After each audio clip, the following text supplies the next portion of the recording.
नबी पाक अलैहिस्सलाम ने फरमाया, जब तुम इस्तिग़फ़ार करते हो ना तो अल्लाह हर मुश्किल से निकलने के लिए तुम्हें रास्ता अता फरमाता है, और अल्लाह तुम्हें वहां से रिज़्क़ अता करता है जहां से तुम्हारा कभी गुमान भी नहीं गया होता।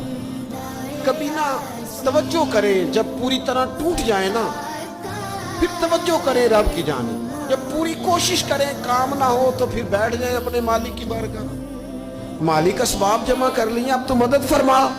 जब पूरी तरह हजरत इब्राहीम अलैहिस्सलाम के पास मेहमान बड़े आया करते थे, मेहमान नवाज भी बड़े थे, बगैर मेहमान के खाना ही नहीं खाते थे, बड़े मेहमान नवाज।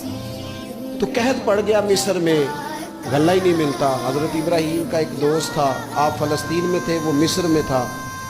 आपने उसके पास ऊँट भेजे कि 4-5 ऊँटों पर गल्ला अनाज रख के मुझे रवाना कर, ताकि मैं अपने जो मेरे पास मेहमान जमा है उनको खाना तो दे सकूं।